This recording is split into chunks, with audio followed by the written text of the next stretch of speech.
नमस्कार दोस्तों, त्रिमूर्ति IAS academy में आप सबका स्वागत है। दोस्तों, आज हम आप सबको एक नए ऑर्गेनाइजेशन आईपीईएफ के बारे में पूर्ण जानकारी देंगे। ये कब और किसने इसे एस्टेब्लिश किया और क्यों किया और इसका भारत एवं अन्य देशों पर क्या इफेक्ट होने वाला है, इसके बारे में सरल भाषा में कंप्लीट इन्फॉर्मेशन आपको हम देंगे। चलिए वीडियो को शुरू करते हैं।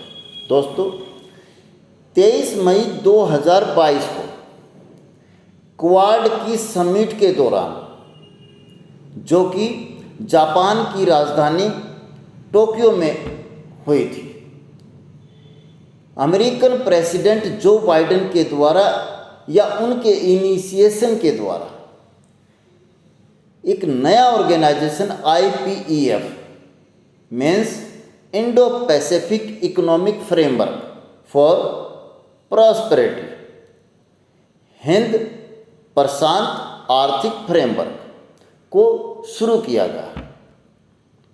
इसमें कुल 13 कंट्रीज़ को शामिल किया गया है। अब इन 13 कंट्रीज़ को आप समझें, इसके लिए एक पैटर्न है 7+4+2 यानी कि 13 कंट्री, और सेम डे 13 कंट्रीज ने इस पर सिग्नेचर कर दिए। अब ये 13 कंट्रीज कौन कौन से हैं आप समझें। इसमें 7 कंट्री आसियान कंट्रीज हैं।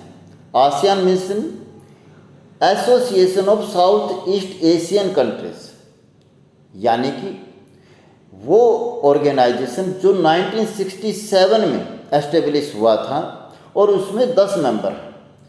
उन 10 में से 7 मेंबर इसमें शामिल किए गए या शामिल हुए।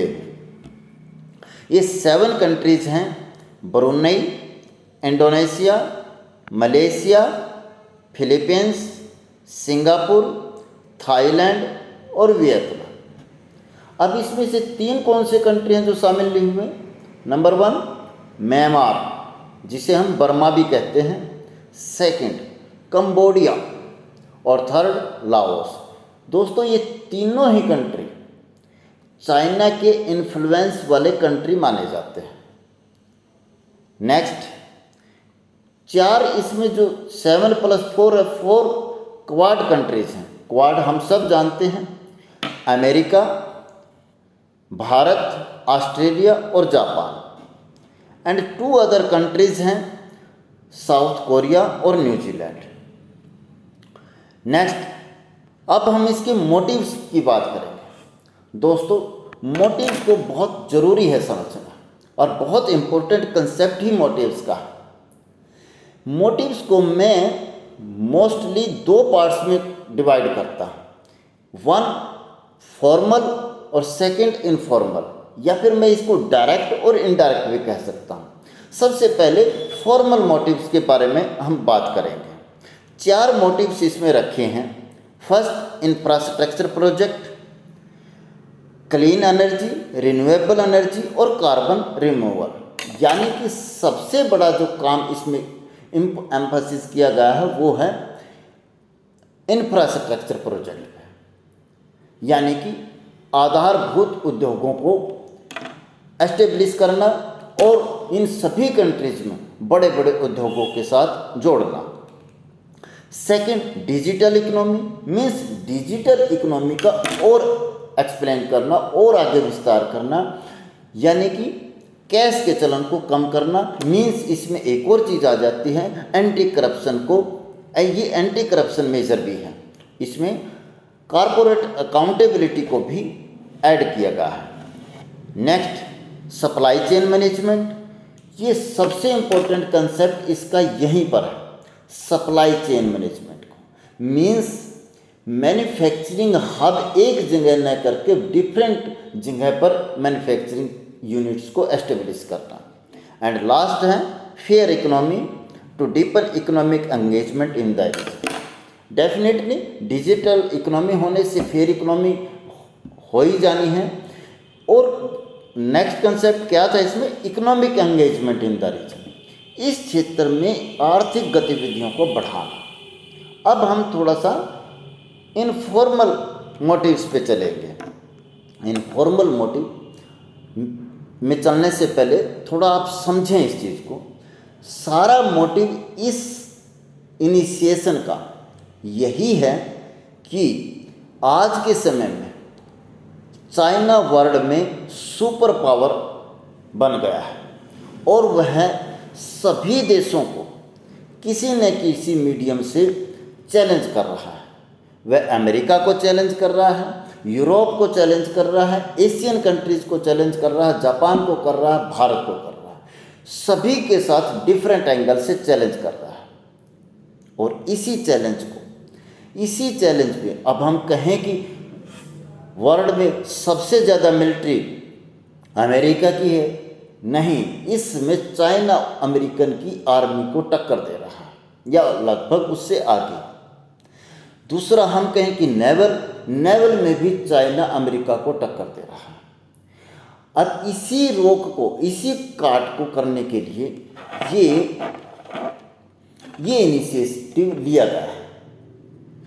हम सब जानते हैं दोस्तों, 2 डिकेड पहले यानी कि 20 साल पहले अमेरिका और यूरोपियन कंट्रीज़ ने अपनी मैन्युफैक्चरिंग कॉस्ट को कम करने के लिए, लो लेबर का यूज करने के लिए चाइना में सभी प्रकार की मैन्युफैक्चरिंग स्टार्ट की और धीरे धीरे चाइना मैन्युफैक्चरिंग हब बन गया और अपनी इकोनॉमिक पावर बढ़ाता चला गया। अब जब कोरोना पीरियड आया तो कोरोना पीरियड में क्योंकि सप्लाई चेन रुक गई और सप्लाई क्योंकि चाइना से ही होनी है तो सप्लाई चेन रुकी। सप्लाई चेन रुकने से सभी देश इफेक्ट हुए और इसके बाद यूक्रेन और रशिया के वार के दौरान भी वही सप्लाई चेन इफेक्ट हुई। इससे रिजल्ट क्या हुआ, अमेरिका, यूरोप और लगभग सभी देशों में सप्लाई चेन रुकने से महंगाई रिकॉर्ड तोड़ महंगाई। अमेरिका में इसने 40 साल का रिकॉर्ड तोड़ा और यूरोप में भी कई देशों में तो 80-80 सालों के रिकॉर्ड तोड़े। तो अभी जो मैंने फॉर्मल में इंफ्रास्ट्रक्चर प्रोजेक्ट की बात की थी, वो इंफ्रास्ट्रक्चर प्रोजेक्ट चाइना के one belt one road initiative की काट के लिए किया गया है। यानी कि चाइना ने अपना डेवलपिंग कंट्रीज और पुअर कंट्रीज में इन्फ्लुएंस बढ़ाने के लिए one belt one road initiative किया था। वहाँ पर इंफ्रास्ट्रक्चर बिल्डअप करना और फिर उनकी इकोनॉमी को कैप्चर करना, ये चाइना का मोटिव रहा। और इसी के काउंटर के लिए अब इंफ्रास्ट्रक्चर जो डेवलप करने का मोटिव है इसमें रखा गया है। यही सबसे बड़ा कंसेप्ट था। और दूसरा जो सबसे बड़ा कंसेप्ट था सप्लाई चेन। अब सप्लाई चेन, यही सप्लाई चेन उसी मैन्युफैक्चरिंग हब से जुड़ा है। सप्लाई चेन अब ये पता चला है कि एक जगह होने से लॉस होना है, बेनिफिट नहीं होना। तो उस सप्लाई चेन को डिफरेंट रीजन में डेवलप करना है। अब इस सब का भारत को बहुत बेनिफिट होना है क्योंकि चाइना से मैक्सिमम कंपनियां उठकर भारत आएंगी या फिर इस रीजन में जाएंगे, लेकिन मैक्सिमम कंपनियां भारत आएंगी। सेकंड चीज, आईपीएफ एक open, inclusive, interconnected and secure sustainable growth चाहता है इस रीजन में। दोस्तों, प्रधानमंत्री मोदी जी ने भी यही कहा है कि इस रीजन को हम इकोनॉमिक ग्रोथ का इंजन डेवलप कर देंगे। और 3T पे इन्होंने कहा कि ट्रस्ट, ट्रांसपेरेंसी और टाइमलीनेस सप्लाई चेन, यानी कि सारा कंसेप्ट उस सप्लाई चेन पे ट्रस्ट भी होना चाहिए और टाइमलीनेस भी होनी चाहिए। मीन्स बिना रोक टोक के, बिना समय गवाए, बगैर किसी के समय की खर्च किए बगैर।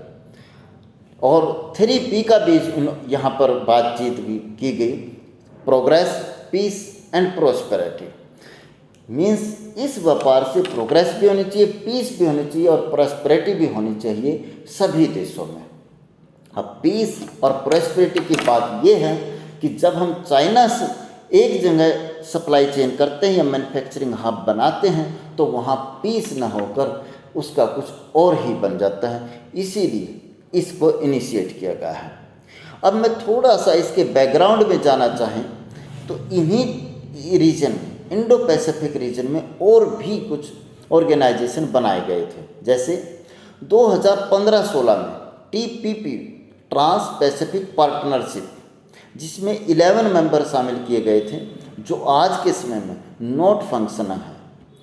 और इसके बाद 2018 में CPTPP, comprehensive and progressive agreement for trans Pacific partnership बनाया गया था। इसके बाद नवंबर 2020 में RCEP, regional comprehensive economic partnership बनाई गई, जिसमें 15 मेंबर बनाए गए। इसमें 10 आसियान के कंट्री थे, 3 आसियान प्लस जैसे चाइना, जापान और साउथ कोरिया, और 2 ओशियानिक कंट्री थे, ऑस्ट्रेलिया और न्यूजीलैंड। अब दोस्तों हम भारत के बारे में बात करेंगे। अब इसका भारत से क्या लेना देना है या भारत के ऊपर क्या इफेक्ट होगा। दोस्तों सबसे पहला तो यही है कि मैन्युफैक्चरिंग हब और सप्लाई चेन जब चाइना से हटकर इधर आएगी तो उसमें भारत में भी बहुत सारी इंडस्ट्रीज भारत में इन्वेस्ट करेंगी, बहुत सारी बड़ी कंपनियां भारत में इन्वेस्ट करेंगी। सेकंड, इस रीजन में भारत ने 2020 में RCEP में एंड टाइम पर, लास्ट मोमेंट पे अपनी मेंबरशिप को वापस ले लिया था, यानी कि उसमें एंगेजमेंट हमारी वापस हो गई थी। तो अब उसमें हमें फिर मौका मिल जाएगा उन सभी कंट्रीज से रिलेशन रखने का, बिजनेस करने का और डिफरेंट फ्री ट्रेड एग्रीमेंट करने का। हमारी इकोनॉमिक एंगेजमेंट स्ट्रॉन्ग होगी और चाइना की कमज़ोर होगी। इसी के साथ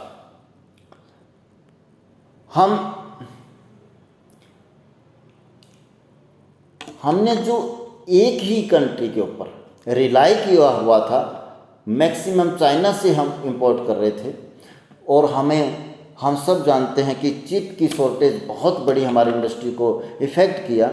तो उस चिप की सप्लाई हम मलेशिया से ले सकते हैं, और जो डिफरेंट मिनरल्स हैं, मिनरल्स का इंपोर्ट हम चाइना की बजाय जब ऑस्ट्रेलिया से कर सकते हैं, तो हमें इस चीज़ में बहुत बड़ा बेनिफिट होगा ही होगा।